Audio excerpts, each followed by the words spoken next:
శ్రీ గురుభ్యో నమ.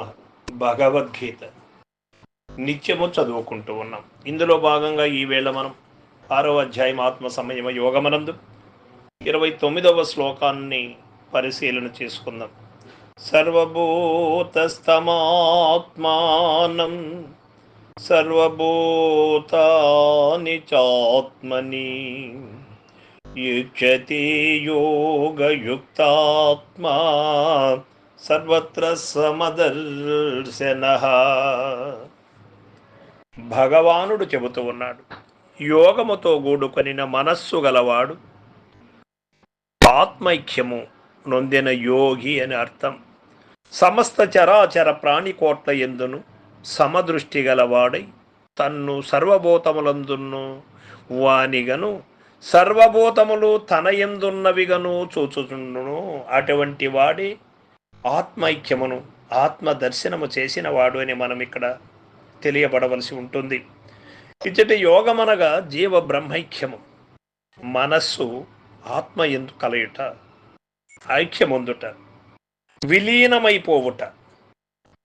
ఏ యోగము అట్టి యోగమును సాధించినట్టి మహనీయుని యొక్క లక్షణమెట్టిదో ఇట వివరించుతున్నారు భగవానుడు. అతడు సమస్త ప్రాణులందును తనను తన యందు సమస్త ప్రాణులను వీక్షించుచు సర్వత్రా సమదృష్టి కలిగి ఉండునని వచింపబడినది. అది ఎట్లు సాధ్యపడగలదో భగవానుడు ఇక్కడ మనకు తేటతెల్లు చేశారు. ఈ దృశ్య జగత్తంతయు అధిష్టానముగు ఆత్మ యందు కల్పింపబడినది. ఈ దృశ్య జగత్తంతయు అధిష్టానమగు ఆత్మ యందు కల్పింపబడినది. సర్పము రజ్జువునందు కల్పింపబడినట్లు స్వప్నము జాగ్రత్త పురుషుని యందు కల్పింపబడినట్లు ఈ సమస్త ప్రపంచము, సమస్త ప్రాణికోట్లు, వెయ్యేల బ్రహ్మాండమంతయు ఆత్మయందే ఆరోపింపబడినది. ఆరోపిత వస్తువు అధిష్టానమందే కాపురముండగలదు గాని అన్యత్ర కాదు. అన్యత్ర దాని ఉనికికి అవకాశము లేదు. కావున ఆత్మయే తానని అనుభూతమనర్చుకొనిన యోగి తనయందే ఈ జగత్తునంతను వీక్షించును. మరియు జగత్తునంద అంతటా అధిష్టానమగు ఆత్మయే వ్యాపించి ఉన్నది గనుక జగత్తునందు తనను గాంచును.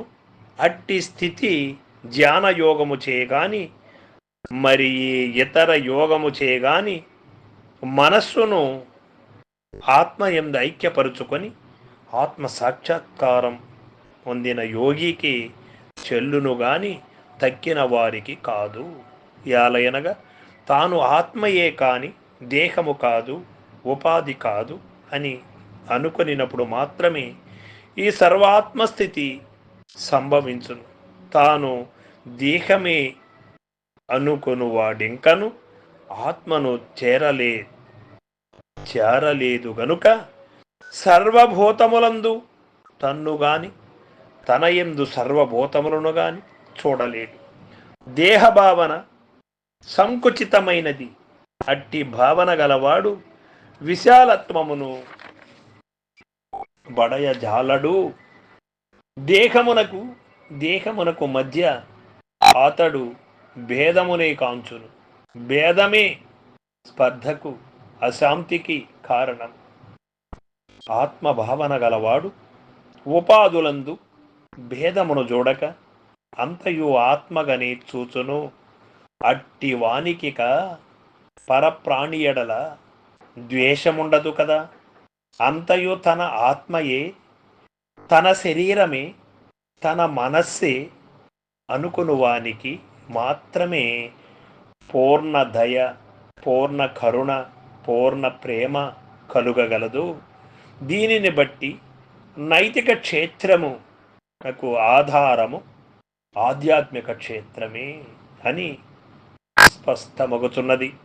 సర్వము ఆత్మయే, ఆత్మయందే సమస్తము కలదు అను ఆధ్యాత్మిక సిద్ధాంతమే సమస్త నైతిక సంపత్తికి, సమస్త గుణములకు మూలకందమై ఉన్నది. సాధకుడు యోగమునందు పూర్ణత్వము బడయుటకు గాను ఇట్టి సర్వసమత్వమును విశాల దృష్టిని అలవరుచుకొనవలెను. మరియు ఇట్టి సమదృష్టి గలవాడి నిజమైన యోగి అని ఎరుగవలెను. ఒకడు యోగి అగునా కాదాయని తెలుసుకొనుటకి సర్వభూతదయ సమత్వము ఉపకరించును. ఆరూఢుడగు యోగి ఎట్టి లక్షణములను కలిగి ఉండును అనే ప్రశ్న మనకు మొదలైనప్పుడు, ఎల్లడల సమదృష్టి గలవాడై సమస్త ప్రాణికోట్ల యందు తనను, తన యొక్క ఆత్మను, తన యందు ఆత్మయందు సమస్త ప్రాణికోట్లను చూడగలడు. సర్వ ప్రాణులలో ఉన్నది నేనే, నాలో ఉన్నది సర్వ ప్రాణుల్లో ఉన్నటువంటి ఆత్మ ఒకటే. మమాత్మ సర్వభూతాత్మ తస్మై శ్రీ గురవే నమః అని ఎవరు వీక్షించగలుగుతారో వారే నిజమైనటువంటి ఆరూఢత చెందినవారు అని ఇక్కడ మనకు తెలియబడుతుంది. ఎల్లెడల సమదృష్టి గలవాడై సమస్త ప్రాణికోట్ల యందు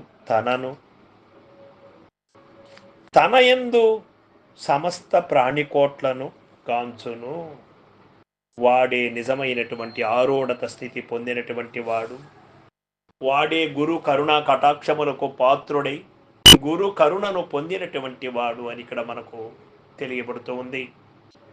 అది లేనటువంటి వాడు పై మెరుగులకు లోనై, భ్రాంతికి లోనై, ఈ శరీరమే నేను అని, ఈ శరీరముతో నేను అన్ని చేస్తూ ఉన్నాను అని భ్రాంతికి లోనై, ఈ ప్రపంచము సత్యముగా కనబడుతూ ఉన్నది కాబట్టి ఇది సత్యమే అని భ్రాంతిలో ఉంటాడు. నేనుంటే ఈ ప్రపంచం ఉన్నది, నేను లేకపోతే ఈ ప్రపంచము లేదు, నేనే అన్నిటికీ కారణమై ఉన్నాను కాబట్టి ఈ ఆత్మే అన్నిటికీ కారణమై ఉన్నదని సత్యము తెలిసినటువంటి వాడు ఈ ప్రపంచముతో ప్రేమ లేదు, ద్వేషము లేదు. నేను ఉన్నాను అని లేదు, నేను లేను అని లేదు. ఆ స్థితిలో ఉంటాడు. సర్వం సద్గురు పాదార్పణమస్తు. జయ గురుదేవ.